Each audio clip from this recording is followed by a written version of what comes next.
All right, guys, welcome to the Media Hijack Podcast. I'm your host, Billy Walters, and joining me is Chris, Unholy G's. Yeah. Welcome back, fam. Happy Tuesday. Happy Tuesday, guys, and welcome back to another episode of the Media Hijack. This is episode 258. Before we get started, if you guys want to get some official Media Hijack t-shirts like this one right here, head over to the MediaHijack.com, grab you some official Media Hijack t-shirts. Also, if you guys want to catch a replay for this live Twitch video, you can catch a replay the following day on YouTube, and then don't forget to rate, comment, subscribe, give us that 5-star frog splash. All right, let's get started. Let's go. All right, so today we're going to be taking like a different route from our usual topics. We're going to be talking about two cultures, one playground. Nice. Basically, we're going to be talking about our backgrounds. Chris being, would you say African American? Is that the proper word? Sure. Black. I like black. Black yeah, I want to cool. say black. Black is cool. Black or and I'm Asian American. Yes. Cambodian in particular. And we're going to talk about just, you know, how different our life was growing up. Because I always wondered, like how you guys grew up. Because it does seem different on the streets.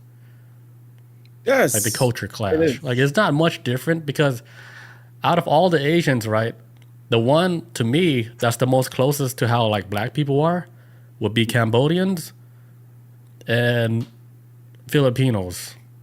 Yeah, Vince used to tell me that. Yeah, or like the closest to like how black people are, like as far as like the lifestyle, like the stuff we eat, you know, the stuff that's funny. Like we all kind of like mix together. Like really good, right? Because I mean, if you can tell, like in my family, right, Cambodian, Bob, she's with the black dude. My brother Robert, he's married to a black girl. Oh yeah. So So it's kind of that shit is already ingrained in the family now. Yeah, man. And they all have kids too. And then here's my thing, right? And I have Asian friends too that are married to like black people. Here's what I caught, dude. If you look at their kids, real shit, they almost all look the same. Go ahead, fight me. Like they're like how they're built, like how they look. The structure of I was like, damn, all these half Cambodian, half Asian, they look the same. But I think it's when they grow older is when they start getting their own identity. Yeah. They become something. But when they're a kid, they all look the same. Right? Like What's from up, the same Jack? factory. Come From at the me. same factory. No, I can see that. Then once you get older and you start building your own identity and your own look, then it'll shift and change. But as a child, when they become like a teenager, close to adult, and then they start coming into their own body, like, oh, this motherfucker look like something else now. Right. But we came up like south of Atlanta too, so it was like when I first got to Georgia, I got to Georgia in '93. Nothing but white people. Everywhere you turn your head, you close your eyes, you dream, white people. It was white people everywhere. Damn. You couldn't escape it. It was crazy. It wasn't until the 99, 2000s where it started to shift, where white people got up and dipped out and went other places. I think they probably went north of Atlanta or something. And that's when more people of color started moving in. A lot more Latino people moved in, a lot more Asian people moved in, and a lot more black folks moved to Clayton County, and that's the Clayton County that we all have today. It's been like this for a while now. But that makes sense that like when you have like say with Bob and Jeremy, actually because Jeremy's from a different state though, but I'm assuming they met in Atlanta though, right? Or somewhere in Georgia. Met who?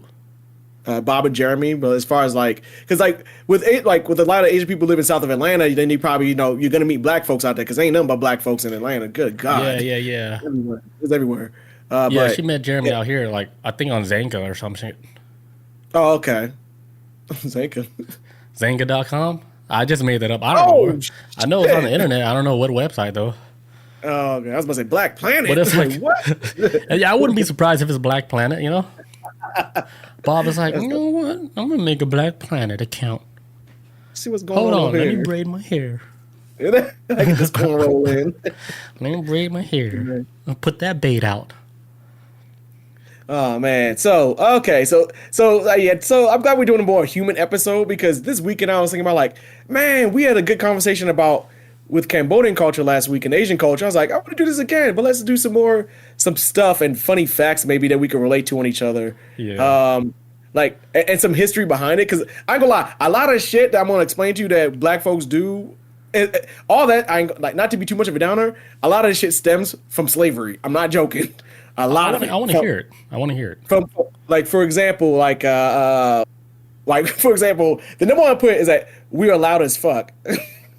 Oh, We loud. always laugh loud, man. Black Yeah, folks yeah, loud, yeah. laughing constantly, and even through like the toughest of situations. And the reason why, like historically, the reason why is because during slavery, right, black folks weren't allowed to laugh at all. They would kill you if you laugh. Dead ass. And so black folks, like when they be out in the field, they used to be like laughing at like they used to do dirty dozens. Dirty dozens started during slavery. From what I've been told, they used to roast each other like, boy, them shackles on your ankles look on them crusty ankles. Like they used to roast each other out there because that's all they had to do was like sing and kind of make light of like a bad situation that we're in. But because they was always out there roasting each other, if they got caught laughing, they would get beat. And so what black folks used to do is when they was getting ready to bust out laughing, they would run and put their head in a barrel and laugh inside of it so nobody could hear it. And that's what they call So you know the term barrels of laughs? That's where it came from. Because black folks. So there's always been this thing like after slavery was over with and we were able to laugh as loud as we want, black folks be laughing loud as hell. That's why I be falling over, hitting shit, running around. All that stems from like, like we had to hold it in for so long. It's just like now it's like, man, sit down, like shit. Yeah. You in my ear. I noticed that too. Like when we moved out here, I was like, damn, like I can hear them. Like, they're really expressive. Like everything is like expressive and loud too. Like I noticed how loud Jeremy was when Jeremy used to live like with my mom and shit. And dude, all you heard from the room is his laugh all the time. And I'm like, what are they watching? Why is it that funny? And then my mom be like, damn, this motherfucker loud as fuck. Because, like in the Asian household, like we were taught to be not loud. Like we're taught to like, hey, be quiet, and blah, blah, blah, blah, blah. Don't like, no sudden outbursts. Especially like in public. They never wanted you to act out in public. That was like if you did that, you got your ass whipped. Same thing with black folks. Yeah, black folks, like when I was growing up, it was always like, this is what, like if you come from a black family that's really trying to grow you up to be a model citizen of the United States, like a black mom or black parent would do this to you. Hey, we're going to go out there right now. You better not act up in front of these white folks. Don't embarrass me in front of them. That's like, hey, like you better act right in front of them. Don't make us look crazy out there. Right? Yeah, but it's like you got like, I used to say that as a kid. Like, look, we about to go around these white folks. You better act like you got some sense. I'm like, okay. And she had to give me that talk about. You settle down, Chris. Yeah, man. They didn't play about that. You better not act up in front of these white folks. Like, you don't make us look all crazy. You better, make our household look like we ain't got no home training for you. Like, come on, you represent it's all similar. of them. Asian culture is like really similar because they want, they don't want you making a fool of the family, especially like in public. Yeah, man. If I made my mom look bad in front of like people like in her community, dude, that's it, man. Yeah, because my mom always told some of that. Yeah, because they're gonna think the family's like shit, and especially the parents like, no, I was like, you can't bring no shame to the family like that. Yeah, for real. Like when I was growing up, like, and my mom would tell me like, hey, like when you leave this house, this is gonna be unfair what society is gonna put on you. But as a black teenager, you are the representation of every black person on this planet. If you mess up, they're gonna think we all mess up. Yeah. Carry yourself accordingly. And I remember I didn't like hearing that as a kid, but that was the reality of it. It's like, hey, like you don't get this elbow room that some other people might be able to get in life. Like if you fuck up, they're gonna blame everybody for us. They're gonna blame your father, me, and everything. But like, don't act like you got some sense. So that's why when I go out there in the real world, I act like I always have some sense. And I always like, hey, respect is a two-way street. You respect me, I will always return it back to you. That's as long as we keep respectful. Yeah, that's like the biggest thing. Like with us growing up, like they taught us to respect our elders the most, and that's one of the main things that I got like from growing up. And I always did respect my elders. Yeah, like one thing we did when we would have like sleepovers, right? Like if the old folks they're like sleeping on the ground because there's not enough room, like we're not allowed to walk over their head while they're sleeping. Oh, makes sense. Because if you walk over the head, like that's like green light, you get your ass whooped because you did the most disrespectful shit ever. Like they call it like galong kabal, which is like walking over your head. You're not supposed to do that. Yeah, that's why, like, dude, like if I slept like that and somebody walk over my head, like my nephew or something, dude, I would grab his leg so fast, I'll probably snap that ankle. I was like, wait a minute, your mom didn't teach you not to do this? Because I bet you they didn't. But yeah, you're not supposed to do that. I don't know if this is like a black thing, but there is a thing that and this is actually a little crazier, but there is a disrespectful way that you should never step over somebody's head unless you're trying to be disrespectful. This is usually in fights. If you ever see like a black dude like knock somebody out in a fight, he'll walk over them. That's basically like equivalent of a dog like marking their territory type shit. Yeah. That's like like, so I'm thinking of another stepping over somebody's head, but it's you don't step over nobody's head though. It's mad disrespect. It's like dog walking somebody, like just walking over them, like. Yeah, it's like this land is mine, you know. Yeah, right? You're mine now. Like it's all this. No, man. So yeah, that's another thing I had on my list. Respecting elders is huge. Like the other thing is like ma'am and like yes ma'am and no sir are very big. Like when it comes to addressing elders in the black community, because even with my mom, she's now reaching like that elder status. But my mom, she's like always been like old school black lady. Like you tell my mom's from a different era, because when my mom leaves the house, she never leaves like with no damn bonnet on her head and flip flops on. My mom always dresses nice. I don't care if she goes to the corner store to go get cigarettes or whatever she gotta get wine. My mom always dresses nice, because growing up in the black community, dressing up was always been like dudes used to always wear suit and ties and shit. Not anymore. Them days are over. But it used to be kind of like a thing. And every now and again, you'll still see something like that, especially on Sundays. You'll definitely see it. Yeah, but they stick out. But with my mom, she'll leave the house. But my mom has always carried herself as like such like a wise woman. Even in her 30s, there would be like teenagers, because my mom used to like, she used to be manager at an apartment complex. Even teenagers that may have been like rowdy, making a mess or doing whatever the hell, sitting around just making a mess at the apartment complex all day. When my mom showed up, there was always respectful towards her, calling yes ma'am, no ma'am, all this other stuff, because she always just carried herself as an authority figure, but not as an evil person. Just like kind of like, hey, like, my mom has a very motherly like tone to her, so she always gets that respect all the time of like, hey, Miss Jones, you like my second mom type this, that, because she's always just kind of carried herself that way. So now that she's now at the age of, I think she's like, my mom's 68 now, the way, she's really getting that elder status of like, everybody's like, yes, ma'am, no, ma'am, you the elder, we're going to watch out for you. Because even with me being in another state, and like I got like some of Melissa's family members that live out in Georgia, they'll call in and check in on my mom. They actually cut the grass for her and stuff like this, because she the elder now. Got to look out for the OGs. That's what's up, man. Yeah, shout out to the OGs. What's another one I got? What about like family reputation? Family reputation. How so? What do you mean by that? Like. As far as like the choices you make in life, like were they strict on what you did as far as like your lifestyle? Because that reputation, it goes back like to the family. Oh, like Chris, he ended up being a crackhead, and then that's odd on the streets that the word is like, oh, Chris is a crackhead. It's like, damn, man, you ruined the family reputation. No, I only think that the expectations I had, not really so much job wise. Well, actually, no. In my household, I grew up in I want to say strict, but there was a very strong structure to my household. Like, you can even ask some of my friends that grew up in the neighborhood around me. If they showed up at my house like at 9 o'clock at night knocking on the door, my dad be like, hey, look, don't nobody come at the house at 9 o'clock. There's school night. Right. He got school tomorrow. There's structure to that. He gonna be out in the street all night like that. I didn't have it wasn't until like maybe I was like 18. They kind of got rid of my like 17 or 18, they got rid of my what's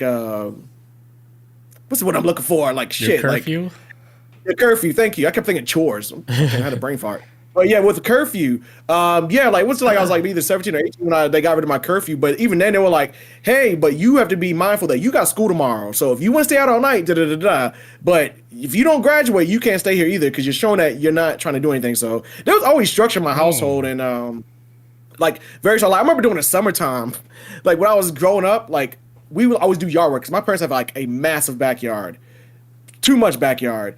And so we were kids, we was always doing yard work back there.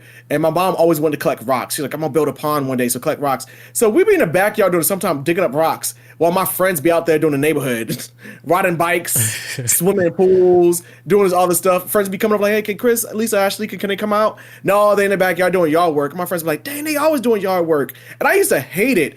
But at the same time, though, it made us, like, me and my sisters, we have a very strong work ethic because of it, though. Like, we, like, yeah, it's like to a point where, like, we times, like, phew, there are times, and I'm glad I got somebody like Melissa in my life. She makes sure that I don't get too stuck in my job sometimes, because sometimes I'll easily get wrapped up in work because I just, like, work. Because when it's time to go, like, I love being lazy, but I feel like being lazy is, like, an award, like, as, like, a reward in and of itself. Yeah, you should like, I like being lazy. Yes, it should be something earned, not because there's times where I'm lazy and I'm like, damn, I need to do this for the day. I won't feel right about being lazy until I take care of it, and then I'll be like, okay, I feel better about myself, and that's just been ingrained to me since I was growing up. It's just like, because my father was a workhorse, my mom was a workhorse, and so they made sure like, hey, we ain't put look when we make y'all and we put y'all in the world. You guys are gonna be a representation of, like I said, y'all are a representation of us, and y'all acting a fool out there as adults. It's always gonna come back on how we raised y'all, and we want y'all to be hard, productive workers of society that with some damn sense on y'all head, and not out there being an issue for other people. So yeah, so so my household was just like my expectations was always have a job. I don't think it was ever so much of what type of job it was. As long as I wasn't committing crimes and selling drugs or doing anything, the expectation was always to be something honest. I think my dad wanted me to do the military a lot. I was into it until a friend of mine did the military, and he had cool ass stories about it. And I was like, yeah, I'm gonna do that shit too. And then I left. So, but yeah, they always expected us to work, and if there's one thing my parents were good at, they gave us but we always got a job. We always got a job. At some point in time, we always working too. So yeah, see, like the difference, like with our family and yours, like your parents actually like talk to you guys about stuff like that. Oh hell yeah, all the time. Like my parents, I'm not speaking for all other parents, but our parents in particular, they didn't really tell us anything. Like it was almost freestyle, free roam. Like good luck, do the right thing. All they told us was not to join a gang, don't do drugs. Yeah, that's basically it. The basic stuff. They didn't even tell us to go to school. Like after high school, they didn't even say, "Hey, you should go to college." They never said none of that. Yeah. So I was like, damn, what am I supposed to do? But I did end up going to college, but then I ended up dropping out, or then I ended up going to like a technical college. Like it was all decisions I made on my own. It was nothing influenced like by my parents. And I mean, it's not their fault because they don't know. Because they're like, yeah. Because like I said, like in the other podcasts, like they escaped from Cambodia through like a genocide. So they were forced to, they had to come out to the U.S. And then they didn't have no money like when they came out here. I think they got sponsored by like a church or something. That's why they were able to come to Cali. Oh yeah, I heard churches do something. And then, dude, I don't know, maybe they had like less than $100, and they had to feed like, I don't know, 4 or 5 children on top of that. And then on top of that, they didn't even know English. Damn. So they had a rough out here, like in America. So they had to like pick whatever job where they could just work with their hands without, thinking, because they don't know the language. Right. Damn. And then I remember, go ahead. I was like, it's a challenge just for people who can speak English to make it out here. Like, not know it at all is like a next level. Yeah. Dude, that's scary to me, honestly. Yeah, and then like I remember as a kid, like I'm remembering like all my childhood memories. Like my dad, he used to work at the like an ice cream factory or an ice cream shop, where they stock up the ice cream trucks with ice cream, and then I would get excited when he would bring like a box of ice cream home. You know, the box like that goes to the ice cream truck. Like we would get that ice cream first. Nice. And then I remember he would bring dry ice, and we would play with the dry ice. That was like my childhood. Like the dry ice was like their toy. Bob said I was always reminded to not be like Kelly. Oh, speaking of Kelly, which is my oldest sister that you guys hardly ever see, she was like the baddest child like in the whole family that my parents were afraid of. It's always the first kid. Yeah, the oldest kid. She was she was bad, man. That motherfucker was bad. She was dating like gang members. That's just what I heard. Damn. I heard she was in a gang too. I mean, dang, the one thing your parents didn't want. Yeah, and then she would sneak out. She would sneak out at night, do God knows what. And you know, back then, like the kids, like in high school, they looked like grown adults. Man, yeah, like, what's up with that, man? Their facial hair, all of them had facial hair, and they're all like, they got that World War II built. Yeah, I was like, dude, why they look like they ride all Harley Davidsons. They got wide body. Like, they were built different back then, you know? They were built for work. And then I look at like my body, I was like, I'm built to fucking draw a flower. Right? It's all on my wrist. I'm not built to fucking put a missile in the fucking missile launcher. Like, give me that color pencil. That is hilarious. Yeah, it's crazy. Yeah, dude, Kelly, man. Her origin story is so crazy. I know I told it so many times, dude. She would beat my mom up. Damn. My mom was scared of her. Like, my mom said she's going to whip her ass. Like, my mom would... What'd your dad do? My mom would whip her, right? With the belt. Dude, I remember this shit as a child. I'm in the hallway. Dude, she grabs the belt like this. Like, with her hands. Yeah. My mom was like, oh, shit. My mom was like, am I about to get whipped? Pushed her out the way. She's like, get out of my way. I'm going to party. And I know... I did that before too, getting the whoop and catching the belt. And my dad was like, oh, you think you tough? I was like, no. I was like, I was just trying to stop you from hitting me. It just happened that I happened to grab the belt, man. Like, I just grabbed it. It's reactive. I'm sorry. But yeah, she was like super bad. But like as a kid, when I saw that, I thought it was kind of cool too, you know? The chosen one. I was like, you know what? That is kind of cool. I might want to be bad when I grow up. Bob says she was not phased. She just took it. She crazy. Yeah, she's crazy, dude. Dude, even after all that, right? This is when we live in the Bay Area in San Jose. We moved all the way down to LA, which is like super far. It's like 6-7 hour drive, right? Ah, damn. And then, yeah, Cali is like 2 different states in one. Yeah, that's a lot. There's a lot of state. Yeah, it's like super far. So we moved to LA, right? Kelly, she didn't want to move to LA. She's like, what the fuck? It's like, I thought you guys said we're going to the beach. So my parents, they lied. They said, hey, we're going to the beach. We didn't go to the beach. We went straight to LA. My dad said, oops, I made the wrong turn. And my sister Kelly's like, what the fuck? They set me up. Because she's she's already in high school. Like, she knew, like, my parents were going to move now because they wanted her to get away from the dude she was dating in San Jose because he was bad news. Which happens to be like her kid baby daddy. But Kelly was like, no. I was like, what the hell? You're going to take me away from the love of my life? Dude, after they enrolled her like in high school, she's like, yeah, whatever. Dude, she escaped from LA. And then what's funny is they made that same movie, same year, called Escape from LA. And that's when we live in the apartment building, right? I think it's like 2, 3, 4 stories high, some shit like that. Yeah. And then in the bedroom, she busted through the window, and then she slid down, I don't know, with a blanket or some bullshit, right? Movie. Yeah, she slid down, and then she cut her face on like the window pane or whatever. Cut her face. She's like, fuck it. A taxi is waiting for me to go to the bus.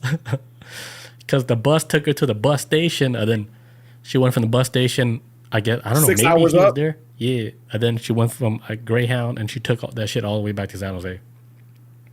Who retrieved her? Like, they sent Dog the Bounty Hunter? Well, my parents, they went on like, they called out all the old folks. They said, hey, because this is back then when there's like no cell phone, right? No internet, no nothing like that. So we just pick up the phone. They call up like, you know, the family members. They're like, okay, where could she have gone? And then they started questioning Bob because Bob was in the mix. I think Bob was the one that helped her escape. So they asked Bob. They're like, hey, Bob, where'd she go? And then that's when she's like, hey, she probably went to like the bus station. So they went to the bus station to look for her, but it was too late. She was gone. Man. And then we never seen her again until later, until where my mom accepted, because she ended up getting pregnant up there, right? This is where In that trip? after the trip, after she went back to San Jose, and then she got pregnant, and then she started her whole life in San Jose. Dang. So she dropped out of high. I think she dropped out of high school. Yeah, she dropped out of high school. Yeah. To stay with him. Yeah. Oh, wow. And her story is crazy. Man, that's like some shit in the 90s too. And then my like parents, they end up accepting, like, they're like, you know what happened, we're gonna accept it. But then we want you guys to get like officially married. Right. So then they got like officially married. Yeah, Bob says she got stuck and my uncle had to I can't even read right now. Had to put her ass back up the window. Oh, I didn't know that. And it says, we didn't see her till the wedding day. And I noticed you didn't say no, Bob, so you did help her. You just laughed. You just said, ha, ha, ha. She did help her. So you did help. I noticed that. Take my strong hand. I got you, sis. Twin. Hold on, twin. Yeah, so she escaped from L.A., so she never went to school out in L.A. She missed out on all that. Man, that's wild, because, like, yours is the opposite. Like, my older sister is a fucking saint. She is like the sweetest person on this planet. Very smart, very kind. But my younger sister is the one that did all the crazy shit. So mine was like reversed. I was just the middle kid. Mine was just flipped around though, of the reality of it. Because in my family, it wasn't the older sister that did all this shit. It was like cool younger sister who liked to read books and stuff. And then me, who kind of did whatever. I was somewhere in the middle. And then the young one was the bad one. Yeah, so the young one was the bad one. Always out, sneaking out the house, jumping out the fucking window. Reverse. Yeah, it was straight reverse, man. She would sneak out at night. She almost broke her leg one night jumping out of a window from the house. Damn. Like, it's all because she hobbled down the street to get into a car and drive off with her friends. All this shit. She was off the chain. Off the chain. What else we got for this?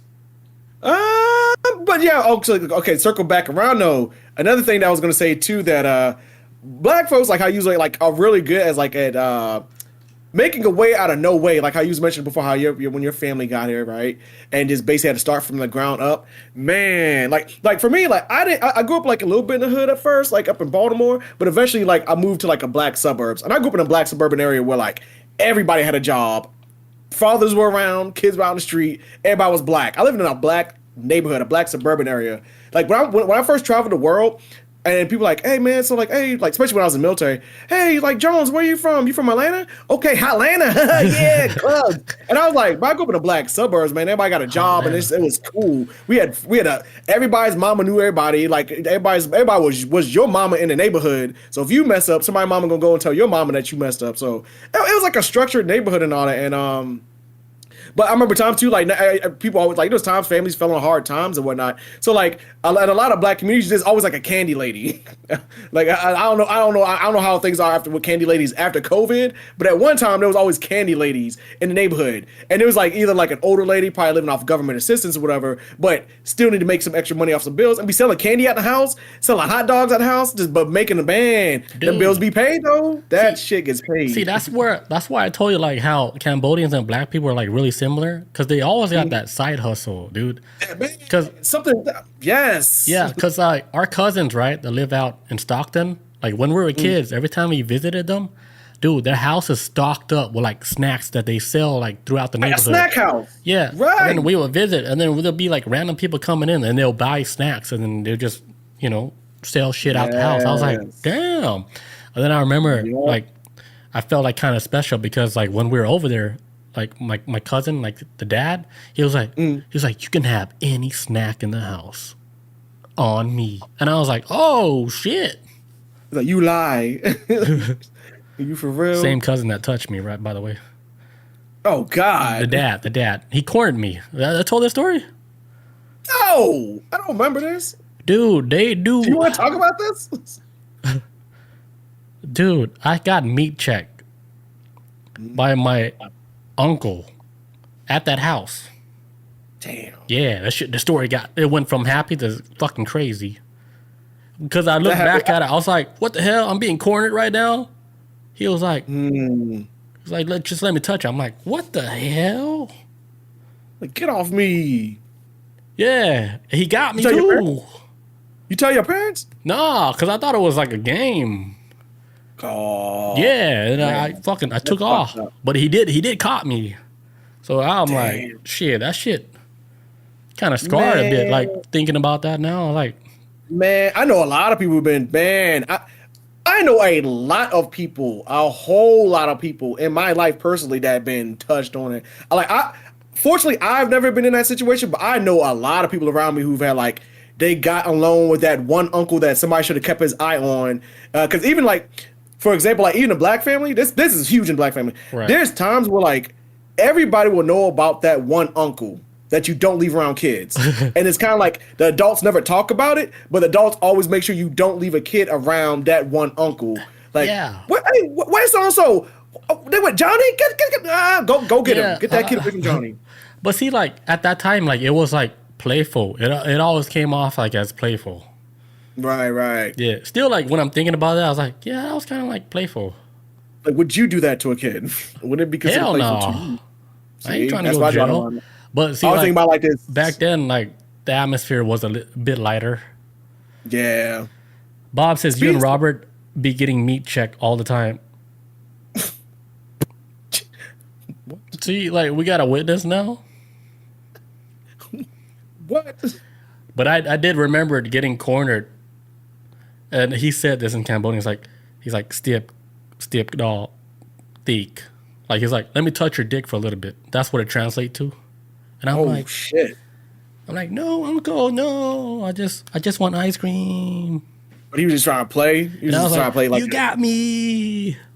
I was like, all right, get me out of here. Let me go play outside, man. Let me get a couple of these ice cream sandwiches on the way out. Let me go outside, man. Your hands. God damn. Go wash your hands. Yeah, man. Yeah. Yeah, well, yeah, please wash your hands. God damn. Yeah, because that sucks. But yeah. It sucks, man. This is a good segue to my other topic. Aunties and uncle. Auntie and unc don't always mean actual relatives. They're actually titles that the black community gives out in respect. That's an awful segue, but that's one on my list, auntie and unc. Because remember we talked about unc, some people thought it means uncool. And I was like, where did it, who got a hold of this word? Before we start, I got to take a bathroom break real quick. Oh, yes. Continue on that one when we get back. Yes. So, oh yeah, so what I was saying that auntie and unc don't always mean actual relatives. They're titles of respect in the community. This is a fact. Now, auntie, uncle, I remember that video we watched recently that you had showed me where I guess some white folks out there think that unc means uncool. I don't know who the fuck threw that in the blender. I don't know how it got that way, but that is wrong. Unc is just short for uncle. It's nothing to be overthink like that, but with auntie and unc, like, cause I've gotten it before, the term unc, from like younger, like, you know, from Gen Z kids or whatever, and maybe even younger than that, Generation Alpha. I've been called unc a few times, but not a whole lot, because sometimes my age and doesn't reflect my face sometimes. So I don't always look like the unc part. But if I let my shit grow out, I look like an unc for real. But anyways, yeah, when I used to live up in like Lithonia, I just go to the corner store, like, yeah, if they call you unc or whatever, this is like a sign of respect, like, hey, what's up, unc, whatever. That means they cool with you, whatever. You know, they kind of, it's not actually seeing you as family, but it is a sign of like auntie, uncle, like you cool enough to where, see, like, they understand that in the hierarchy of the world, you are someone of an age that should be given some level of respect to. So, like, for example, like, even with some black celebrities, black folks be like, oh, that's auntie so-and-so, like a celebrity's name. Oh, that's auntie so-and-so. That's unc, like Delroy Lindo, like the actor Delroy Lindo, who's like a famous black actor, especially he's big in the black community though, but people refer to him as Unc because he's got that uncle energy, you know, and you can just tell like he feels almost like family, and you know, okay, you cool, and like whatever, you feel like somebody that will be in my family. So the term auntie, uncle is definitely like it's a thumbs up, man. But when I first time I got called it, I was like 35, and I was like, man, ain't that damn old to be no unc. But after I was like, man, look, we all gotta get older at some point, so whatever. But it's been like a few times I've been referred to as unc. Now I know I got some friends who get called unc all the time, like this, and you mainly hear this type of talking like in Atlanta or like a lot of black areas when they say auntie, unc, and that's you know. Yeah, I think like now, like when they say it, it's like more of saying like, hey, like we acknowledge that you're old. Yeah, that in Like some you're ways, old enough yeah. to be an uncle, Yeah, you're old enough to be an uncle. And that's what even kind if of you're like not an falls like, uncle. hey, yeah. And that's usually what it is because they're not gonna call you, auntie or uncle at like 20 something, and especially if Right. you look 20. Because like the Yeah, only people who call me like uncle would be like Marcus or Summer. Like yeah. Bob kids, which are younger, they don't even call me uncle. Let's call you They hero. don't even call me nothing. Yeah, like I'll be It's trying to him. talk to them. They don't even talk, dude. I don't even know how to talk to them. It's weird. It's a weird How do I dynamic. reach? How do I reach these kids? Yeah, I was like, me and Leon was like, I don't know how to talk to them, man. How do Because we I? were at the cabin, we're like, we don't we don't know how to start a conversation with them. It is hard, man. Especially if they're like, it's very hard to approach people, especially if they don't talk themselves. Like, damn, I didn't know what angle to even come at this from. It's just there's just like a wall, Yeah, yeah. man. Uh, This is nothing that black people do a lot.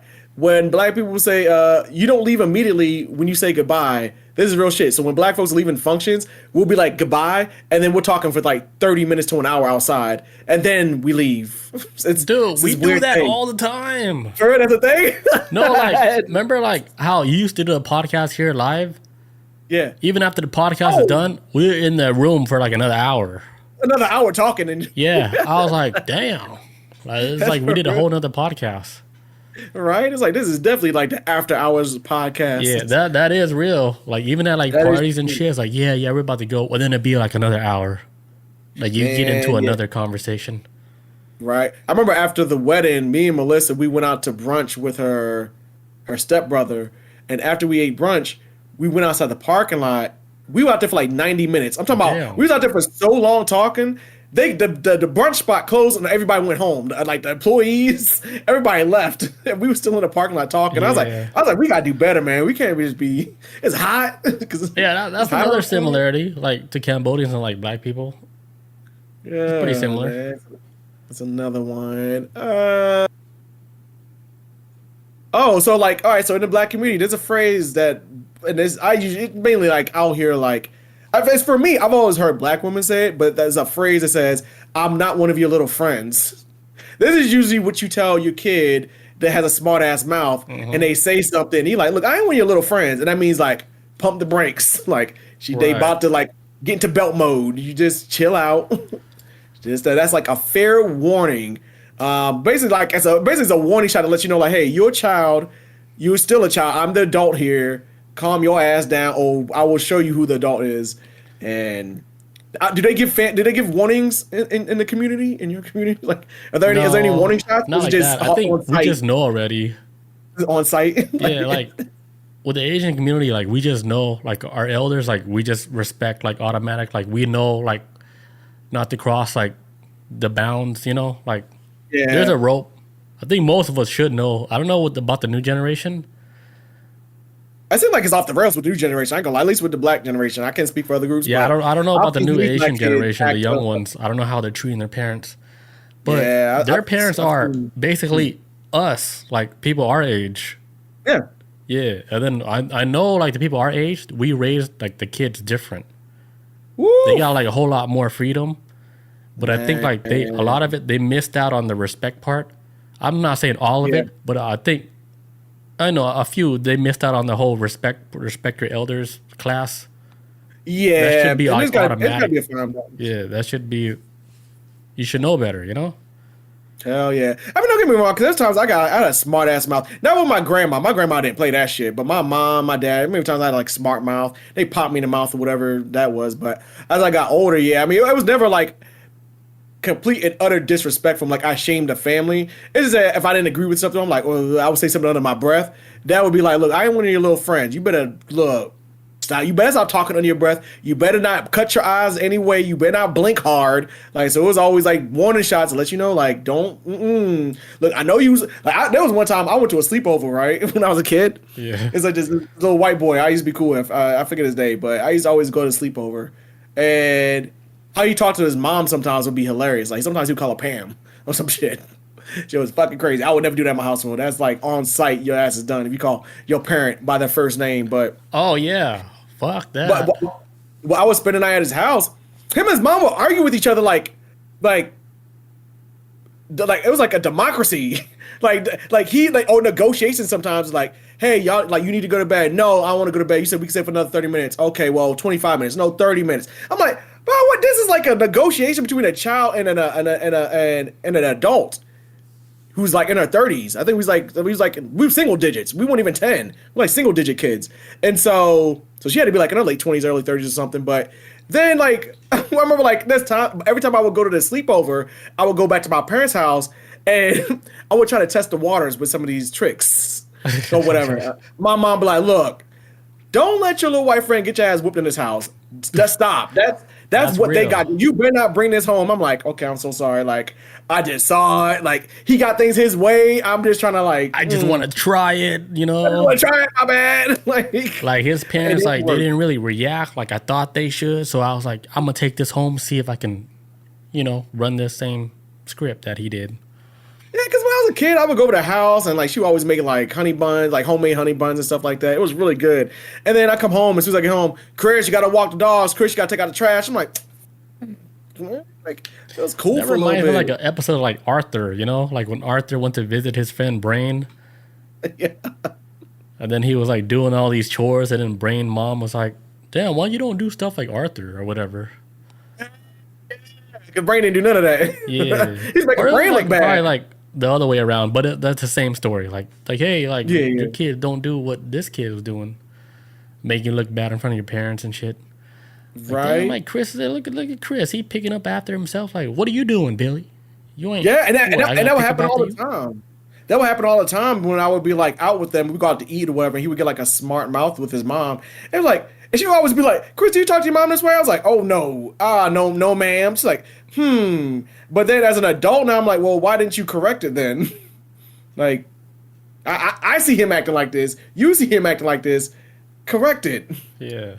But that ain't my household, so I ain't do all that. I would have got, man. If I even did a fraction of what the shit he did, there would be no pot. You wouldn't be doing this podcast with me. I promise you. Be some other black dude in Atlanta. Like in your household, like did you get your ass whooped a lot? Man, yeah, I was the only boy too, so that was kind of like shit. How did they whip sometimes I got my ass whipped so bad, I'd be like, man, I feel like it was aggression from another child, because at a certain point, like in my household, my sister stopped getting beatings, and it was like around like pre-teenage. You know, they started to become young little ladies and all that. So they became like, it was more just like they would yell at them or whatever, wag their finger in their face. Mine was always like ass whoopings up until I could no longer feel the pain no more. That's when it stopped. What? Like how? I want to know, because I want to see. I want to compare like how we got our ass whoops. All right, there's been like two occasions. Actually, there's definitely like two occasions. Both my parents, when I got like around like maybe like 15, I would say 14, 15, and they tried to whip my ass one time. Specifically, my dad is what I'm speaking of. He tried to beat me one time with a belt, and I was like, at first I was like, no, don't hit me. And when he hit me, it didn't hurt, and he kept hitting me. I was like, ow. And he's like, huh? So you're like pretending it hurt. And I was pretending, and he heard the fakeness. He's like, oh. And he was like, are you faking? He's like, you do it again next time? Like, it's like, he just did this. In the face. Which means upgrade from belt from a fist, I guess. And so I was like, okay. So, but ever since then, like, the whippings got less, but the whipping stopped like around like 11. Mine went on to like 14, 15. Damn. But by then I was getting like, was it at 6? Oh yeah, not even at 16, maybe. I remember the last time too, because I was like, this is gonna be the last time. Yeah, this is it. I hope you enjoyed it. This is the last one. This is the last time. Man, yeah. So like, mine was probably about 14, 15 that ended, only because they start realizing like, damn, if he's learning to feel less pain, he's gonna get stronger. Just like, yeah, and they ain't trying to. See, like, they're not trying to fight. You know, like how I'm the youngest one in my family, right? Right. What's crazy, like thinking back on it, like I never saw my sister get her ass whooped. I never saw a fat man get his ass whooped. The only person I saw got his ass whooped was like my brother Robert. It was like only me and Robert. We're both getting our ass whooped all the time. Yeah. Because I guess we do too much shit. We're always fighting or whatever. I don't know. Half the time I'm thinking about it now, I was like, why did I get my ass whooped so many times? I just don't remember like what even happened. But I remember the one time my mom whooped my ass where I was about to like call the cops. Oh shit! It was so bad. It was crazy, man. I don't even know what I did, but I didn't deserve this. That shit was crazy, dude. She tied me up to the couch, right? I couldn't run. I couldn't go nowhere. And then she got the extension cable, the cable wire. Yes. Cuts through the air. Got the cable wire out, dude. She fucking folded that shit. And then all the siblings, they're in the room. Bob and them, they didn't witness nothing. And then my mom, she went to town, whipped the shit out of me while I was tied up to the couch, dude. It was like, I was like, this is close to Faces of Death right now. Yeah, I was like, what the hell? I was like, how do you hit your kid like this? Like, I was thinking in my head, I was like, how are you doing this right now? Like, are you okay? This is like crazy. That shit was crazy. I was like, damn. And then I've never been hit with like, anything. I was like, I don't, whatever I did, I know I didn't deserve that. For real, as a kid. I've never been hit with like a switch, like a cord or a switch. I've never been hit with none of those. I never had a household where like, I heard this a lot from black folks. Like, yeah, growing up, my parents would make me go out back and pick out a switch from a tree and I have to pull all the limbs off of it to make it just a straight switch, and then it would beat me with it. So I had to pick my own thing to get my ass whooped. But luckily for me, when I growing up, all our trees were really tall. So we didn't ever have like a switch thing in my household. It was all like shoes, belts. My grandma threw like a fucking remote at me one time, and that shit exploded. Like, because this is back when I started to realize, like, hey man, I'm kind of fast. My grandmother was almost like point blank range. She threw a remote at me, and I was like this. That shit exploded on the wall behind me. Jeez. And man, she put that shit back together and started beating me with it. Damn. And wooden spoon. My grandmother did wooden. My grandmother one time did a wooden spoon on my knuckle, like that shit. That shit hurt. That's like OG. Like, I used to be a nun at a damn Bible school. Bob says, while you're being tied up to the bed, I got a combination lock put in your shirt that had a hole in it. I kind of remember that. What? Dude, they all abused me, dude. Like, it was crazy. I had a crazy childhood. I was like, why are they doing this shit to me? I was like, what'd I do, right? She put like a fucking lock in my shirt. You know, like, and then I guess I was complaining. My mom was like, nah, that's enough complaining. Now you're getting your ass whooped. And then I got my ass fucking fried. Yeah, I was like, what the hell? I was like, did I deserve this shit? That shit was like crazy. The combination lock was inside your shirt? Like, this is like... Yeah, like I had a hole in my shirt, and then she put a lock in it. Like, for fun. I don't know. I guess that's what they do back then. And then, like, I was complaining. And then my mom was like, nah, you're going to get your ass whooped now. And then I got tied to the bed or the couch. And got freaking, like, imagine that was on camera. You'd be like, no, that's AI. They're like, no, that's AI. Because no mom would do that to their child. Ain't no way. Not in 2026. Yeah, dude, stuff like that scars you, man. Because it still haunt me, man. Till this day, I still think about it. I'm like, why would you do that to a child? It sounds like an exorcism. But you know what the crazy thing is too, though? And this is just what I learned. That one, like, we'll see if we could draw a comparison on this. So, well, because that's black. Like my family was never on this level, but I know a lot of black folks, families who are on a level of just like that, what you experienced. I've always heard, because a lot of this stemmed from back during the day of slavery. If you was a slave and you had a slave kid and your kid fucked up, master gonna come down and whip your kid's ass and probably beat your kid to death. Damn. Or you can punish your kid. But if you punish your kid, you better beat your kid's ass real good to where master's satisfied. And once he's satisfied, then your kid gets to live. Like, if master whips your kid, there's a chance he's gonna die. If you beat your kid, it's gonna be really bad, but you'll never cross that line of killing him type thing. Right. And so that's always been a thing in the black community, like very hard ass whoopings, because it's always been instilled in us just from slavery, just like, hey, whipping ass. And it's all like, nowadays it's like, hey, like, relax on that shit now. Like, you can kind of like pump the brakes on it, because in a lot of ways that is just trauma. That's all it is just trauma, like generation trauma. That's like a real thing. And after what your parents been through, they probably got like a lot of like in them, like Right. just man, Yeah, demons, yeah. and you don't know what's in them like that, you Yeah, know? because I was thinking about that also, right? Because they escaped like from the whole genocide stuff, like in Cambodia. Like there Right. was like stories out there where they had like this tree out in Cambodia, right? Where they would get like the newborn babies and they would smash the babies on the tree until they died. And then I they looked that throw up them, too. yeah, and then they threw them in like, Oh, the it's like collection. literally a tree of babies. Yeah, This is and that awful. tree is Yeah. still there. And Bob, she Insane. went to visit Cambodia, and then they showed her the tree where they were killing all the babies, and that tree is still there. Like there's Man. like a Memorial memorial type. site now. Now, yeah, yeah, God, that is yeah. awful, It's crazy, man. dude. That shit was like it looked like a whole concentration camp, man. Because they showed like all What's the crazy rooms. too. What's up? What's crazy about all that too is that just within 50 to 60 years, this isn't like Yeah, 100,000 years it's ago, not. 100 years ago. This is Yeah, it's like in our in your lifetime. parents' lifetime. Yeah, Yeah. yeah. Because it's in our parents' lifetime, and yeah, they went through all that, like in their 20s, and then they had to escape. Yeah. So they had to Yep. grow up real fast. They didn't even experience like a childhood. They went like straight from like teenager to adult automatically. How old were they when the genocide first started popping off? It was like teenagers? Shit, I'm guessing like in their 20s. Shit. It got bad real quick. Yeah, cause like I just like found out like when they left Cambodia, they went to the Philippines first, and then they went to Thailand, from what I was told. So I was like, oh, okay, they were in the Philippines. And then Fat Man and Bob was born in Thailand.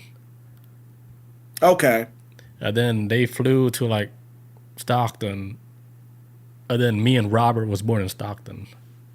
Okay. So y'all the only two that's I'm born in American, America yeah. then? And then this is why That's like like Stockton, they got like the big population of like Cambodian people.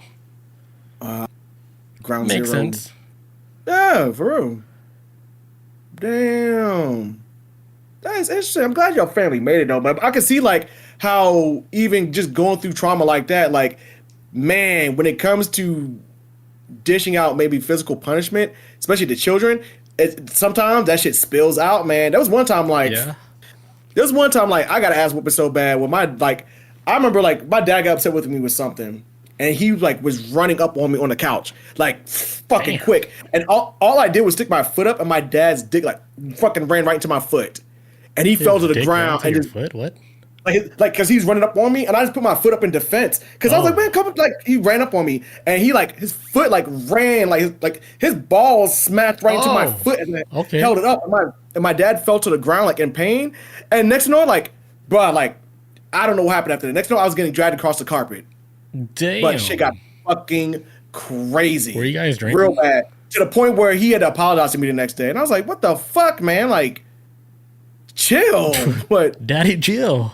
Yeah, like what'd you go through in life, man? Like it was scary, man. Like how you had with your mom to the couch thing. That, like I'll never get to look in his eyes. Like he wasn't like my dad in that Oh, moment. It was yeah, like that's scary, somebody else. And I was like, oh my god, like Yeah. Calm down. That is crazy because people describe like the same thing. It's like when you're getting your ass whooped by somebody that you love, right? And you look at their face like, that's not even them. yeah, it's Because the something eyes else, are man. different. Like the whole expression is like, what the hell? Like, who clocked in? Right? Because Somebody it's not the demon loving time, for parent real. that clocked in. Like somebody else clocked in, and they're about to fucking Right. run a train on you, choo choo. Like you told me like you told me yesterday you love me. Now you like on demon time. Like you Yeah, like that dude. fucking crazy. So Dude, I can people see are like why. that. Yeah. But so I could see why millennial generation, because sound like we the last generation to really get like our ass stomped out by parents, even in public places. You don't even see that shit no more. I used to see kids growing up getting ass whipped in public, but now it's like I can see why millennials have like taken such a big step back from aggressive parenting and like that, because it is traumatizing. Like I have a friend whose mother used to beat her damn near unconscious and then throw her in the closet and lock her in the closet for hours, God. and has a fear of black? closets. White girl, fear of closets, and I was so gonna say white after. it's it's all like she went through so much trauma growing up with that she doesn't put her hands on her kids at all. So like, at best, like she's like pop her kid in the mouth or whatever they like got mouthy. But as they gotten older, she refrains completely from ass whoopings. But they have a very good communication, and so her parenting skills with her kids pretty solid though. But it's all through communication because she always felt like, hey, if my parents had just talked to me back then, our relationship would probably be a lot better then. Instead of like their knee jerk reaction was always whipping my ass, whipping my ass, whipping my ass. Like like kids are smarter than what adults give them credit for, and talking to them, it does make things right. But on the flip side, though, I feel like with a lot of millennials, because the trauma was so bad, and they're very scared to get close to that edge of ass whipping, that the line of being a parent and a friend gets very blurry. So at least that's what I've seen sometimes, and it's like, man, because I'll tell you, we were ass whipped generation, like straight up. You don't hear, you will never hear Gen Z talk about. Gen Z or Gen Alpha talk about how badly they got their ass beat compared to like millennials and people before us that got beat way worse than us. Like, yeah, it's because like, you know, like people our age that has kids, we're scared that the kids are gonna call the cops. Because they will call the cops, man. Dude, take your cell phone away. Like, come on. I've seen it happen, man. There was a story one time. This mind you, this ain't have cell phones in the first place. Man, my kid ain't getting no phone today. Like, to the age where I feel like they're comfortable to go out on dates, then we will start talking about cell phones. But that won't be to like. See, like what's crazy? Like when we grew up, 16. Like we had to provide our own cell phone. Like I wasn't waiting on my dad to give me a cell phone. It's like I got to the age where I can get my own shit. Like it was never like I was waiting on my parents to do it. I think that's like the big difference with our generation and their generation. Like they almost got everything given to them like when they're kids, especially with phones. Like automatically you get the phone which is connected to the internet, so you get access to everybody basically. It all started with them asking for Wi-Fi, and then it led to like, well, can I have Wi-Fi? And parents usually use it as like, okay, cool, here's Wi-Fi, get out of my face. And now when they start to become a teenager and you tell them no, you've been telling them yes for like 10 years. Now you're telling them no, they like, no, you need to do your chores, get off that damn thing. Mm-hmm. Now there's an imbalance because you just set the tone that they can just do this shit for like a decade. And that's our fault. Because me and Melissa, you already talked about like even when we started having kids, we're like, yeah, this whole tablet shit, or all this connected to Wi-Fi. Like we want our kid to be like reading books, like flipping pages and stuff like that. And that internet will be more like a treat at times instead of feeling like an obligation. Like, hey, it's internet time. You got 2 hours on the internet. Until we feel comfortable that we can trust you on this shit. Here's the thing with that. Like, would you think like your kid will be behind other kids because they don't have access to the same thing that other kids are getting access to? And yes, and I do agree with you on that. I didn't think about that, but you saying that, I will say yes because I know an adult who has no social media and is not connected to the internet at all, but doesn't know shit of what's going on in the world, and that is horrifying to me. To me, that's like crossing the street with your eyes closed. Like, but you don't know nothing. You don't know anything, and it's like the internet and that type of world is not something they want to be a part of. But I see the detriment of how when shit pops off in this world and job losses are happening or this is happening, whatever, they don't know what's going on right now because they don't know how to read the room or read what's going on because they're not connected to it. So I do think on some level there has to be a I don't even know how it would navigate it though. Unless you police, like you kind of like you set up like your own in the settings of parental controls of what they can look at, then yeah, I guess maybe so. But like it's hard right now. Maybe harder now to be a parent than it was like 30 years ago. Why you say that? Because with the whole internet, if you put that in the picture, yeah, it changed. That's like the monkey wrench in the whole system of how you raise your kids. Because like there's like a way, like you think, oh, the perfect way to raise your kids, but then it's like, oh, all right. But then if you're raising your kids like without the technology, like he could be gypped off of learning, new stuff that the regular kids are learning, and then I would put him on like, it'll set you back. It'll set your kid back. Right, because watch, they're gonna go to school. Them kids are gonna know that you don't know anything. Right, they're gonna know. Well, then like it sucks too because like the kids that know all that shit, they know a whole bunch of other shit too. Like where it doesn't benefit you. Like it actually goes against you because like a double-edged sword. It's like you give them the technology, and then they learn all this crazy shit. But then on top of that, they learn like fucking hood shit too. Yeah, useless shit. Yeah, shit that can cause a problem. Man, for real. Yeah, like, we're living in the whole information age, man. Like there's a whole battle for your brain, man. And now we have AI out here Yeah, acting wild, you don't change even the know what game. direction is even going anymore. As far as like even with future jobs, like what job Hmm. should you go into in the future? Right? Like, don't know what's happening. But I always felt like, especially in the age of the internet and how crazy it is, I always, because anybody can be lying to you, anybody can get you to believe in anything they want you to believe in on the internet. But I always try to find a moral code at the end of the day. Like, is this right or wrong? No matter what somebody says, is this a good idea or is this like a bad thing or is this a good thing? I just kind of draw my line at that and then go from there. Once I can do, if it's a good thing, then I'll keep looking more into it. But if it's like a bad thing and I see nothing negative, but nothing negative is going to come out of it, then I won't even. But I try not to bother because the internet is one of them things where like I remember one time, what's his name, Cardi B. They it's like I think she was asked in an interview or something about like because parents were complaining about like, well, Cardi B, you making all these booty shaking songs, y'all here twerking and shit, doing all these music videos. Why aren't you doing this? Like, why you need to be a better like a better role model to kids. And Cardi B was like, well, I'm not. That's not my job to be the parent of the kids. That's y'all job, parents. Like, I make music for adults. If y'all don't want them to listen to my music, then police what they watch. That's not my job. I don't. My music ain't for them. And so Exactly. and so she had to break down like, hey, parents, parent a little bit. Stop expecting celebrities or the rest of the world to cater themselves to what your kids should be watching. That means you just don't. That means you're trying to like take away responsibility of parenting. That's your job to pay attention to what they're looking at. And I feel like that's what's going to come down to me too. Like once I have a kid and all, and then we have internet and all this stuff. I'm like, hey, we have to look until you get to an age where you move out or whatever and pay your bills. And in this household, we kind of want to monitor a little bit. Like you ain't just wasting your time on social media and listening to lies all day. Like I don't know, read a book or some shit. Because the internet, it's easy to lose hours into your phone scrolling and don't even Easily. realize it. Easily. That's why I'm glad my phone tracks my shit. When I see it, I'm like, ooh, I gotta take a step back. I gotta take a step back. All right. So which culture throws the best parties? Oh man, see, I never been to. So how is what like a Cambodian party? How would that be? It's similar to like black parties, dude. Like we would throw like barbecues, and in a legit Cambodian party, you would have barbecues and a bunch of Hennessy and music. Yeah, that's Everybody's Hennessy, having a good that, time. That's it. That's like the basic. That's like Hennessy the is starter pack for like a Cambodian party. the same thing with the black folks too. Is like food for sure, music, debates, because there's always like when you go to like especially family reunions. Well, the key thing about black family reunions, they always make T-shirts. I don't know why. Like That's for what we example, don't do. Like we never do stuff like that. like my boy TC, his family, he had some of the biggest family reunions I've ever seen in my life. Like this dude has like 400 family members at a family reunion, Damn. and like every year when they plan it out, they plan out like, okay, who's like, all right, this is all we're gonna do it this year in this state at this location.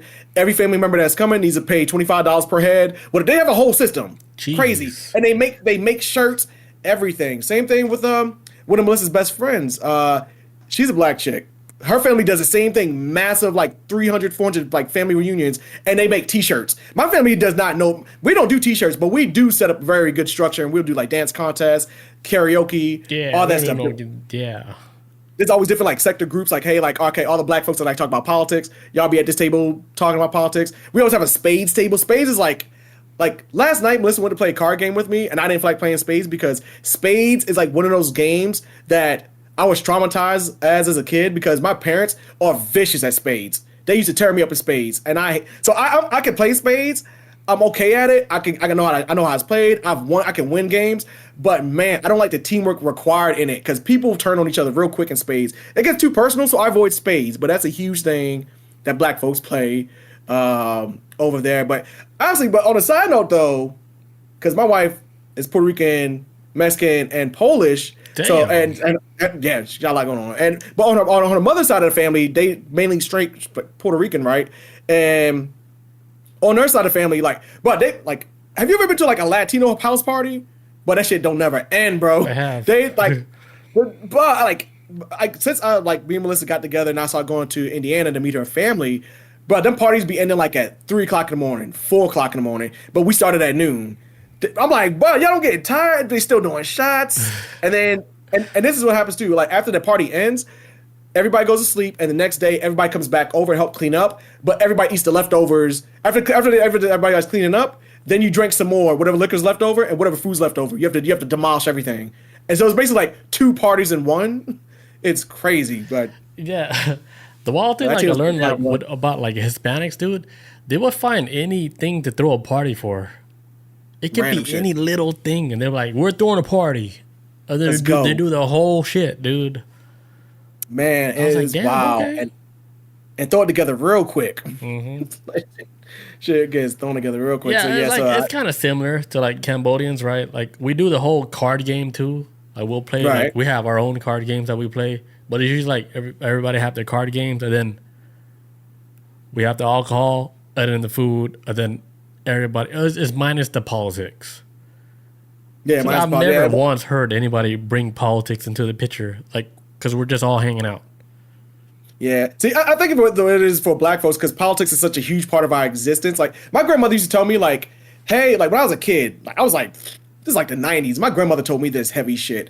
She was like, Chris, one day, because I was like, my grandmother used to like watch the news and used to complain about like all these like opposition people that she was against in politics. And I asked my grandmother, I was like, Granny Thoma, why do you watch this if this makes you so angry?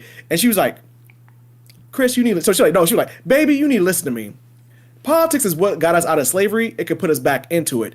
If we don't pay attention, there are people out there that still want us to back in chains. If you don't pay attention, they're gonna do it. And so that's why I've always been hyper focused on politics. My whole life, I've always like checked in on like what's going on. Especially as an adult now, I'm like, okay, now I'm an adult, like a legal age adult. Like I'm the adult in the room, and I need to carry myself accordingly. So that's why I kind of focus a lot on politics. But politics is a huge part of Black people's existence. So you always got Black folks gonna bring up politics in the state of America at some point at some damn social gathering. Back then it was more real. Like back then it actually made sense. Yeah. Well, no, even now it still makes a lot of sense because we still got issues in politics that still hurt the Black community, especially like taking away certain things and whatnot. It hurt. It does hurt the Black community. So it's back then.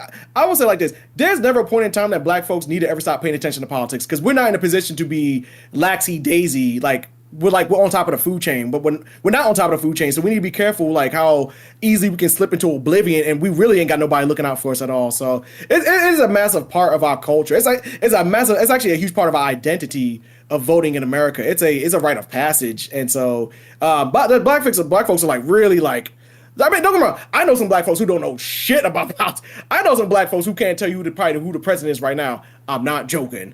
I'm on some real shit. So I know some Black folks who don't know nothing about politics. But for the most part, most Black folks stay connected to politics because it's a part of our legacy and how things work. And it's the blood that pumps in the veins of this country.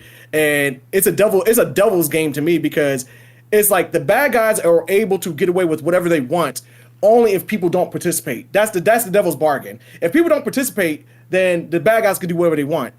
And so they seem to me is like they always trick a lot of people to want to stay out of politics and just let them just do what the fuck they want. Because if you don't, then they start taking away from you. And now people ain't got no 401ks and stuff like that. So I don't know. It's a major part of the Black experience is politics. So you always gonna have like somebody at some point at some Black functioning talking about politics. And God help us all if you were the Black person that doesn't agree with the other Black folks in politics, you're gonna get woof. Lit up, yeah. Boy. Like that's like the one thing, like with the Asian community. Like I don't know what side they be picking, you know, because I don't know what they be talking about. Like I don't know what, because I never hear like, especially like with our people, we never talk about politics. So I don't even know what either one of us is voting for. That's why, like for me, I'm confused about it. Yeah, and it's just always. I think it's just all a difference of like. What like at least as far as like because for example like my family like at least from my mom's side of the family I need to do more research on my dad's side of the family but like for example like my family came to America in 1765 and like I have a shoebox of like the U.S. Census from 1765 and who was our first owners were back then and so I have all this information about my family and whatnot and so I guess like what it is like when you see how this country's ran long enough and you realize how the game is being played, like you realize that you don't let nobody else control your destiny in this country at all. That's why, for example, you see like Black colleges, HBCUs, historically Black colleges and universities, because if you let another group of people hold your destiny, you're never going to move forward. So that's why like and some people be like, well, why they got black colleges for? And the reality is because at one time they weren't letting black folks go to colleges, so black folks had to make their own lane. Like, look, if you ain't gonna help us out, then we will build this bridge somewhere else, and we will get to where we're going. And so it's like because this country historically has been antagonistic towards black folks, and it's always been through politics. It's never been anything outside of politics that hasn't affected black folks. Like, everything that's affected us has been on a political level. And so just because everything we've gone through in this country, we're very hyper-focused and very sensitive towards politics, like no other, man. It's like, shit, like my grandmother was the same way, and her mother was the same way. It's just like, politics is a very, very strong thing of how the bad guys can get one over you if you don't pay attention. So who's the bad guy? Yeah. Just put it out there. Let's see. The ones that got money, for sure. The thing is, the ones that got money, though, the most powerful, rich people in this country, though, are white. And it's just a white country.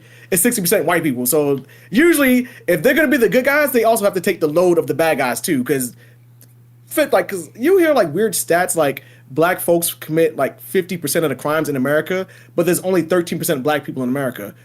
Numbers wise, that shit don't even make any sense at all. It makes literally no sense how 13% of the population can make up the crime statistics of a 300 so there's only 13% of black people in America? 14%. Yeah, it's only like 40 million of us or something.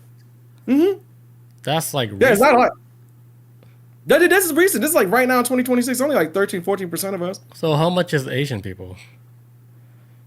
I don't know. It's less though. It's got to be 8%. I think Latinos just passed black folks. It has to be less than black people.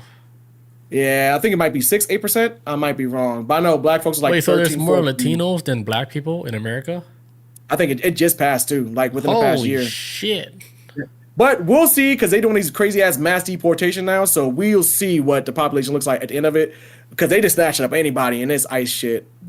Citizen or not, they grabbing you. If you look like you live in La Vida Loca, they getting you up out of here. America lost its fucking mind. But yeah, so it's like, but no, America's like 60% white. It's like almost all white people, as far as I can see. It is a lot of white people. It is. Yeah, I got one more thing to drop. Actually, I'm trying to decide which one. One, like, I'm gonna bring up both of them, but I'm gonna make this one real short. There's another thing that's universal rule about black folks: do not touch black people's hair. Now, this is not something that any other group does at all outside of white people. This is something I don't think white people realize they do this. I explained this to a friend of mine not too long ago, who wanted to touch my hair in the military one time, and I was like, "Nah, we don't do that." Because all right, I don't know. Have you ever heard of this? Yes, and I always wondered about that too, because like I watch YouTube videos where a black guy would go to China, right, and then everybody in China would be like, "Can I touch your hair?" It's real shit. I don't know how uncomfortable he feels, but he'd be like, "All right, go. Yeah, you can touch my hair." It's real, man. It's a real thing, man. But like, because I don't know if I've experienced this in other countries. I don't think I have, but I know in America where, especially like every time I grow my hair out or whatever, there's times where like I'll get compliments from white people like, "Oh, you have such like great hair," and whatnot. Like, cause not to brag, me and my family, we got some solid hair. Like my younger sister, she got like some cool ass dreads. It's like black and pink, looks cool as shit. But like white people sometimes have this very crazy habit that they'll see like a black person's hair, like, "Oh, that's such great hair." Like, I bet you like back when I was a kid, they wouldn't ask. They would just try to grab your head. You'd be like, "What the fuck?" Yeah. But as an adult now, like I remember like within like actually last year, I was working at this job. I was doing like overnight stocking for this one company, and this old white lady I used to work with, she was really nice. She was a really sweet lady. But then we just talking about like, you know, my Atlanta culture and stuff like that. And she talking about like how her culture is out here where we live at. And then she kept looking up at my hair and says, "You have such great hair." It's like, and I saw her go like this. It's just, she was like, and while she was raising her hand, she's like, "I bet you a lot of people touch it, don't they?" And I was like, no. I was like, no, not at all. Not except for my wife. That's the only person that could touch my hair. Like, I'm cool. Like, it's like, and sometimes it's kind of like, "Ma'am, you don't own us anymore. You can't just be petting motherfuckers." But this is just something that's like ingrained in the system a lot of times. Like, hey, like, now maybe in other parts of the world people are like fascinated about it, but in America, black folks really feel a certain type of way about it. Like, "Man, we ain't your damn pet no more, man. You can't just be like, oh yes, I never just thought grab like, your hair." that. Like, I never thought like you guys thought like that.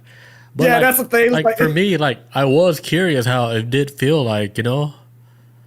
You know, like it's like Yeah, Bristol. It's like I was like curious. a It wasn't brush. like, oh, like your property. Like, no, like I'm curious how it feels like because Yeah, I've and never that's why I seen feel like hair like that. As far as like yeah, so like coming from Asian hair and stuff, like I've never yeah, touched hair like that. Like it looks like something spongy. nice to touch. Yeah, it's like it's so soft, and it is. This shit's soft as hell. Yeah, But I got to touch cause like Jay's hair. I was like, oh, I was like, okay. I like that's what it feels like.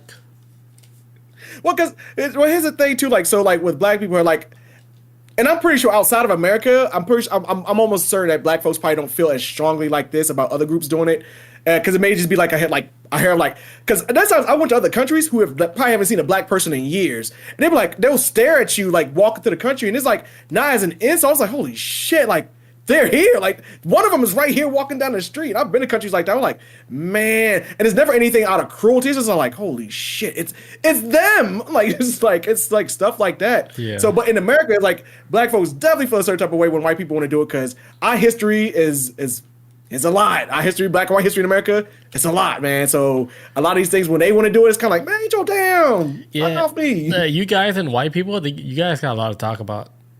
It's the ultimate beef, man. It's like the ultimate Yeah. like glow. It's like legendary. But as far as like black people and like Asian people, we're almost the same. Yeah, I remember like my dad used to tell me this story. It's funny. Like so like back in the 70s, right? 60s and 70s, that was when like America had like this real huge boom in immigration. So it was like Asian people coming over, people from like Haiti and Trinidad and all that stuff. Like people just from all over the world. That was like the real because of the civil rights movement, that created like a huge boom within immigration. The government like got a little bit loose with some things, and so allowing more people outside of America to move into America, right? And so my dad used to tell me that back in the 70s, living in Baltimore, how much black because like this is how black folks moved back in the day. If there was a TV show on air, right?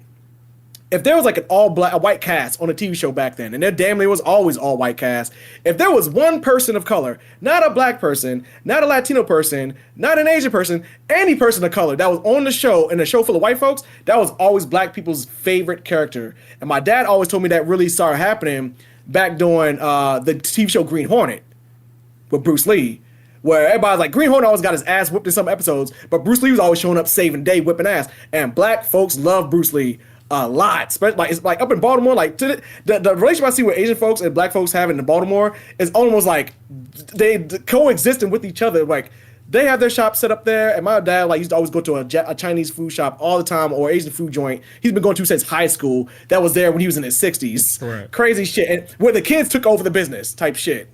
Like it was like one of those type of things. And my dad used to always talk about like how growing up, like watching TV.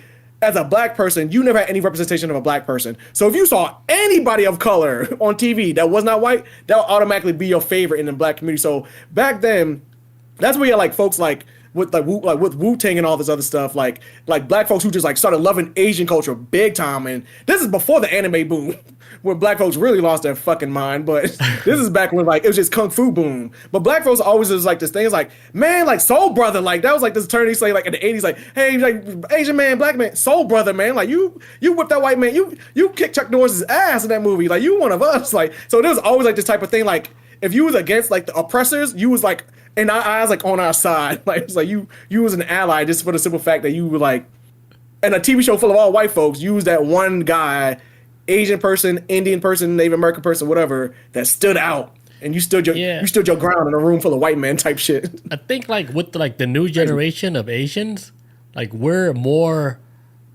like used to like black culture. Like we understand that shit more than like our parents. Our parents, they didn't understood that shit. That's why it's different. Like with the older cultures, like our parents and stuff, like they don't understand like how black people are. Like since like us, first generation here in the United States, we grew up in this shit. We learned everything. We're like, okay, we understand it, But our parents, they don't understand it. But yeah, because they came up in a different country where it was like no black folks. Completely different, And then like later, like okay, like if your kids are getting married to like people that are black, right? They later when they got older, like especially like my parents, they got older and they started accepting everything. Yeah, because they're like okay, like because there's no fighting it no more, right? Yeah, you just here. Yeah, like it's happening. Like this is real life now. Like what's the point of fighting it? Yeah, Especially like right. if like your baby daddy's black. Like what? Like okay, you didn't like it before. Like but Man, you cannot like. What's the point of fighting it? man, yeah, facts, man. I have a friend of mine. She's this white girl, and her grandmother, full blown racist at one time. Like N word, this. I don't like black folks. They all from the South too. It's all like white Southern folks too. Right. That's that real gritty white folks from the South. And her grandmother used to be straight racist and everything. It wasn't until her aunt, which would be her grandmother's daughter, got knocked up by a black dude and had her first kid, and the kid was half black, half white. And then I think the kid got made fun of at school before for being like mixed, and the grandmother's perspective changed and started to hate racism because now it's starting to affect the kid that like. Because at first she's like, I don't want you like bringing any mixed race babies here, but then when she finally got to see the baby half black, half Yeah. white, and you realize like, hey, this baby's just as innocent if it was white. And in this world now, you don't. And then if you truly do love someone, I mean, truly love someone, you would never, ever, ever, ever, ever, ever, ever want the world to treat them differently just Right. because of the color of their skin. And so, her grandmother, who was always a racist, changed her mind. Which it better late than never, I guess. But still, it's like when you start getting like when it's going to start mostly affecting you and about the people that you love, is not as nobody wants to be the bottom of the barrel just because of their skin color, ever, ever, ever. Especially when there's a whole lot of people much lighter than you who are piece of shits anyway. So it's like, why is it a color based system like that? And you don't ever want to see your like. And I'm pretty sure her grandmother, who's probably been awful to black folks her entire life, probably would not want anyone to treat her grandchild that way that she treated black folks because she loves that child and she never wanted that child to be hurt in that manner. So no, no, no, no. That's just how it is. Like once people start mixing, like people start mating and getting mixed up with each other like this, people's perspectives start to change a little bit. And that's why you see some of these real super duper racist guys out here get all butthurt over because then you start seeing people kind of like coalescing into one group instead of just being this separate thing where they think they're superior than the other because now we all in this shit together at this point. So Yeah. I you think might like as well. once like their grandchild comes in the mix, they start seeing it different. That's when they open their Yeah. eyes up, like, on their own. They learn on their own. And I saw Right. like through like my own parents, like they're like, oh yeah, like oh okay, like we can't stop this. It's already happening. Like it's a whole cycle. Right. A new cycle is happening. Next You just generation. gotta Yeah. accept it, and then you just gotta accept the kids. Yeah. I think, and they went through that shit. I can almost see it like in the last 3-4 years. I was like, oh yeah, my parents they turned They the came stone. around. The stone turned. Yeah, Because at the end of the day, you're gonna love these kids. Like they're your grandbabies, so you're gonna yeah. love them. Like the It main just thing now, like with my parents, is like having their kids happy because all the kids all moved out and everything, but they want their kids to be happy. Yeah, and yeah, that's like they're probably like the main thing. Like, hey, are you good? That's why they yeah, check up on me all the time. Cause like, hey, they're worried about me. Like, yeah. hey, are you still alive? I'm like, yeah, I'm still alive. My parents, like I'm good. I'm my still alive. parents, right? Like my parents did the same thing. Not so much was me because I was always had like I'm always like a person of a schedule type person. So I was always at my parents' house like every Wednesday to go hang out with them. Anyways, they was always fun to hang out with. But then like for example, like my mom is so relieved that my older sister is married to a good man. She's like, because I don't have to keep looking over my shoulder to see if he gonna put his hands on her or do something or she's in danger. And like my mom and my dad when he was around, it gave them a lot of comfort knowing that we were with people that they saw that they loved us for us. So it kind of like took some weight off of their shoulders because man, when you're a parent, you always want like your child, especially if you love your kid, you're a good parent, that is your most precious thing on this earth. And you will want somebody to take care of this precious thing. That's a part of you as good as they can, maybe even better than you could at a time. And so when you have your kid out there, I can see why, like, you're, as a parent, you will want somebody to love your child just as much as you, if not more than you, and and take care of them. So I understand that because that's a part of you, man. That's a part of your DNA. That's just a part of your soul. So, Yeah, that's a part of your so soul. I get it. So I get why some parents are kind of rough around the edges, especially like parents of like a different cultural background, because shit, there's people that live around each other, that been in this country around each other all this whole time and still treat each other fucking weird. So I guess I understand to kind of like move accordingly and understand how things move. And here's one thing like I learned, like people in their own culture, they treat each other bad. Really? Like within their own culture, like Cambodian people, like they would treat each other bad, like as opposed to like if they were treating like another person. Yeah. I see the black community a lot too. Yeah, and I see that in the black community too. That's why I was like, damn. I was like, there's sometimes I'd be like, hey, I was like, do you guys even like each other? Well, we do. We are black folks are very opinionated about things. When it's time to get on code, black folks, we get on code real quick. When something ain't right, it's very quick. We'll get on code. But we just have a lot of disagreements, and we air out a lot of our disagreements to the general public. Where like, if Asian community got a beef right now, I wouldn't know. They keep that shit on lock. Black folks very loud with it. Everybody know it gets put online and stuff like that. But it's not even so much just with black folks too. It's even with like in America. Like I think it's just like even with white folks, they kill each other a lot too. Like school shootings, that shit don't happen in black schools. That shit don't happen in no other. That shit is like predominantly like white areas where school shootings will pop off, or these weird crazy shit. Like I watch like news. Like I try to watch like local town news in different areas where like in small towns where these white crimes be happening. I'm like, what the fuck? But it will never reach like national news level because, and that's the reality of it. They are the dominant society of this country, so you're not going to air out your dirty laundry as much as you're going to air out everybody else's. And if you're going to air out anybody else's dirty laundry more than anybody else's, you might as well do it the ones that got away, aka the slaves. You might as well just air out their dirty shit and make us look crazy because they got just as much as fucked up issues too, man. Like violent history. I've done stories of like them beefing each other for 100 years in Europe, 100-year war. 100 years they fought and murdered each other, built the atomic bomb. But did all this crazy shit on this planet. So they like I think like the reason why though, and this is the honest God truth, and because I'm always curious about this too, like why groups of people that live amongst each other hate each other more than anybody else. And the only reason why is because it's called like there's a term for it. It's like crime of proximity. You're more than likely going to start murdering people around you more than other groups, because if black people live around each other, you're more likely to get murdered by somebody black because it's done by black people around you.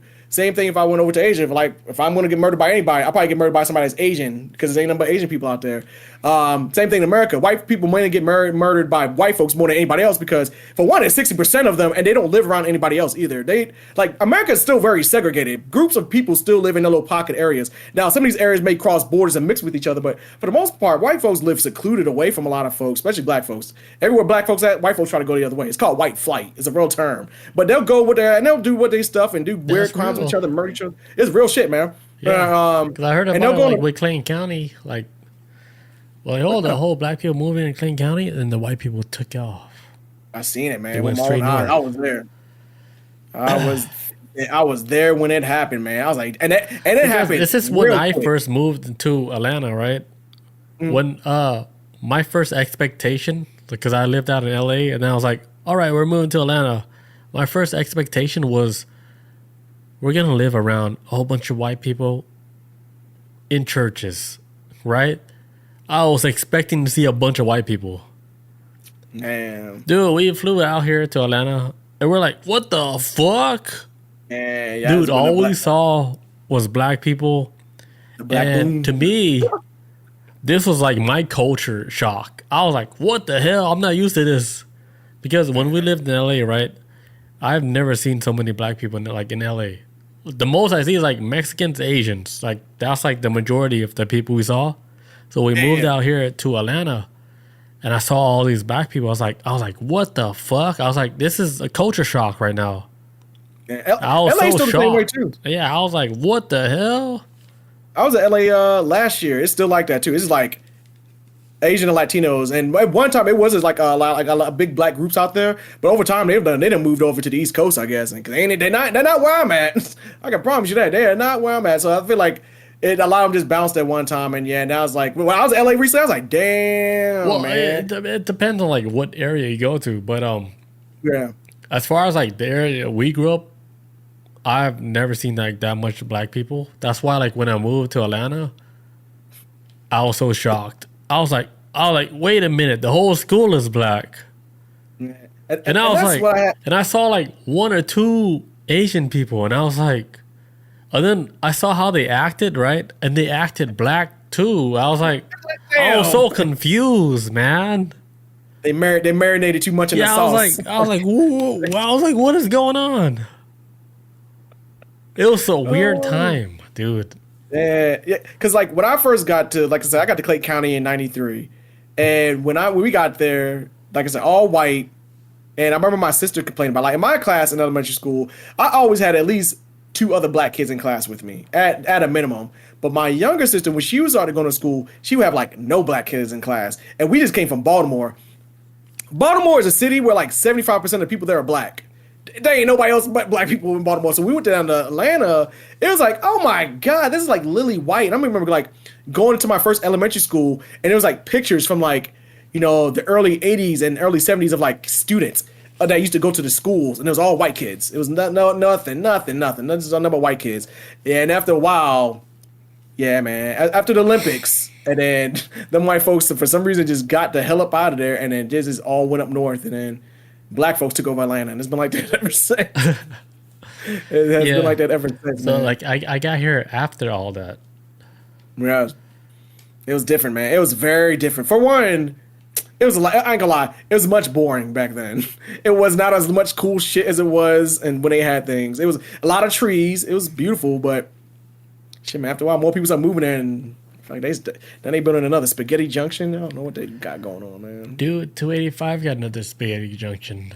Off the chain. Every time I come back to Georgia, I'm trying to come back in like another month or two. I'm trying to come back. I'm getting like kind of like not homesick, but I'm kind of like feeling like that.